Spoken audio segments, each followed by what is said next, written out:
আমার বর ছোটবেলা থেকেই বই পড়তে অনেক ভালোবাসে। এত বই হয়েছে ঘরের মধ্যে, এখন বইগুলো রাখার পর্যন্ত জায়গা নেই, কাপড়ের আলমারিতে পর্যন্ত বইগুলো রাখতে হয়েছে। এইসব কাণ্ড কারখানা দেখে আমার শ্বশুরমশাই অনেক দিন আগেই একটা দেওয়ালের শোকেজ অর্ডার করেছিল, আর দীর্ঘ 1-2 মাস পরে এই শোকেজটা বানিয়ে এই দাদারা নিয়ে এসেছে। এই যে দেওয়াল দেখতে পাচ্ছ, এটাতেই সেটিং করবে, কিন্তু দেওয়ালে রয়েছে একটা কারেন্টের সুইচ বোর্ড।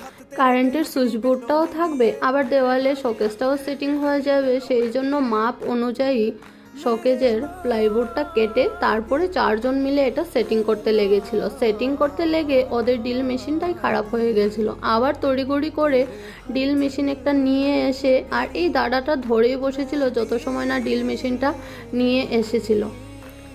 অনেক সময় দাদাটা ধরে রাখার পর ওরা মেশিনটা নিয়ে এসে সেটিং করতে লেগেছে। তার মধ্যে হেমাঙ্গিনীর পেয়ে গিয়েছি খিদে। ও এখন দুধু খাওয়ার জন্য কাঁদছিল। আমি এই ফাঁকে হেমাঙ্গিনীকে একটু দুধু খাইয়ে দিয়েছিলাম। তারপরে দেখো এখানে ফাইনালি সেটিং প্রায় কমপ্লিট হয়ে গিয়েছে, আর হেমাঙ্গিনী শুধু দেখার জন্য ছটফট করছিল যে কি শব্দ হচ্ছে, কি করা হচ্ছে সেটাই দেখবে বলে ও অনেকক্ষণ কিন্তু না ঘুমিয়ে জেগেছিল। ফাইনালি আমাদের দেওয়ালের সেটিং হয়ে গেছে, আর আমার বইপ্রেমী স্বামী, আমার বর, পুরো বইগুলোকে সাজিয়ে নিয়েছে অনেক সুন্দর করে। দেখো তোমাদের কেমন লাগছে কমেন্ট করে অবশ্যই জানাও।